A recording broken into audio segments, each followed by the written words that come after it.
I think that, yes, it was a grossly unethical experiment because you are playing with an entire country, the psychology of an entire country without their consent or awareness.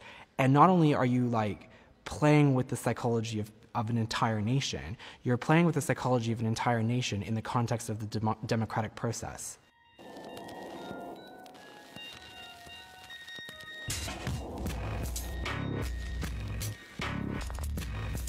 If you want to change politics, you first have to change culture because politics flows from culture. So if you want to change politics, you first have to change people to change the culture.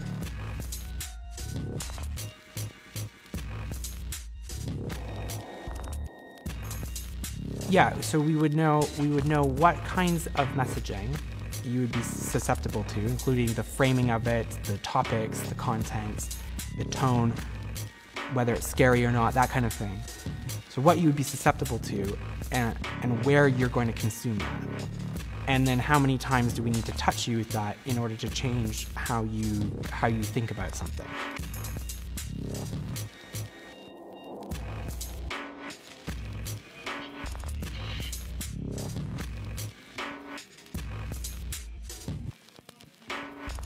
He's been called a street fighter and the most dangerous man in American politics. You argue for your freedom and they call you a xenophobe. You argue for your country and they call you a racist. I like Mr. Bannon. He's a friend of mine. He's a good man. He is not a racist, I can tell you that. He's a good person. Look at who he's put in charge of his campaign.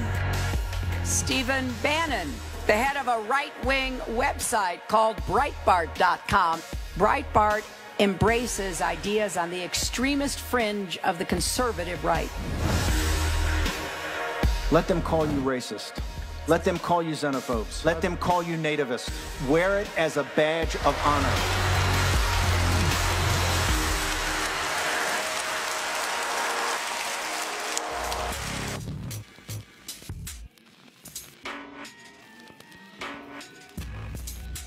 Collecting data on people and you're profiling them, that gives you more insight that you can use to know how to segment the population, to give them messaging about issues that they care about and language and imagery that they're likely to engage with. And we use that in America and we use that in Africa. That's what we do as a company. Yeah. We've done it in Mexico, we've done it in Malaysia, and now moving into Brazil.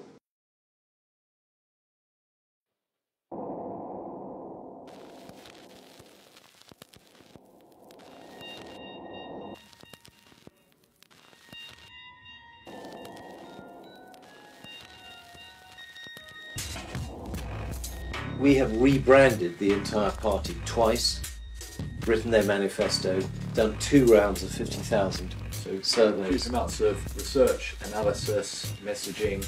And then we'd write all the speeches and we'd stage the whole thing. So just about every element of his campaign. There's no good fighting an election campaign on the facts, because actually it's all about emotion.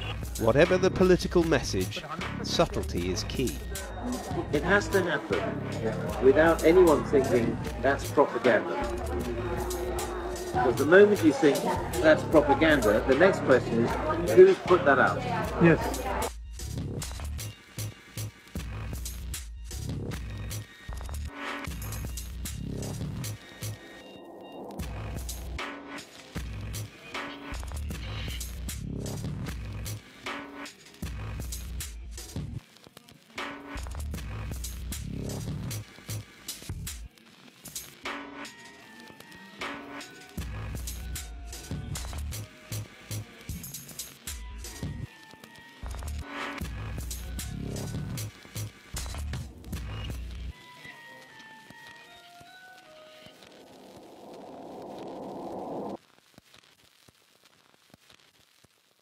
Why now? Why are you releasing this book, How Fascism Works Now? Well, we have a global ultranationalist far-right movement crossing many countries. Bolsonaro in Brazil, we've just seen, and they feed off each other.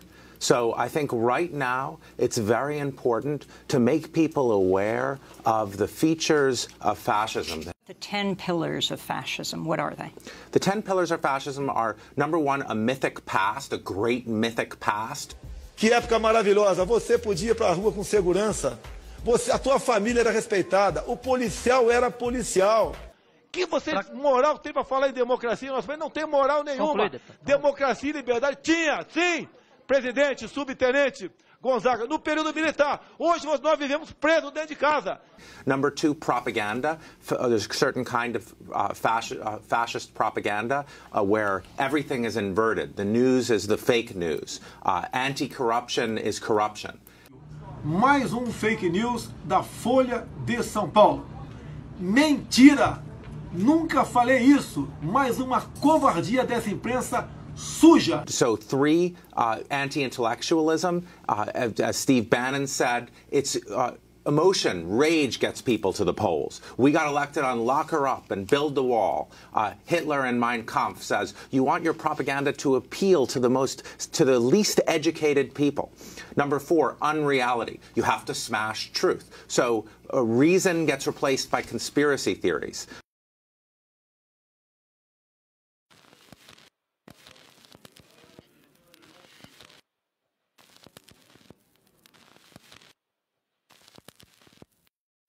Hierarchy. In fascist politics, the dominant group is better than everyone else. They were like the loyal, the great people in the past who deserve respect just for being them. Victimhood. In fascism, the dominant group are the greatest victims. The men are the greatest victims of encroaching feminism. Whites are the greatest victims of blacks. Law and order. What are they victims of? They're victims of the outgroup, who are criminals. What kind of criminals are there? They're rapists. The outgroup is lazy. They're not just criminals, they're lazy. Só aí, nós temos praticamente quarto da população brasileira vivendo às custas de quem trabalha. Alguém já viu um japonês pedindo esmola por aí? Parem de querer viver essa minoria nas tetas de quem trabalha. Se eu chegar lá, não vai ter dinheiro para ONG. Esses inúteis vão ter que trabalhar. Não vai ter 1 centímetro demarcado para reserva indígena ou para quilombola. Reality is, of course, the greatest threat to fascism, because fascism is based on power and reality is a way. Just remember, what you're seeing and what you're reading is not what's happening. Eu incomodo que minha arma é a verdade.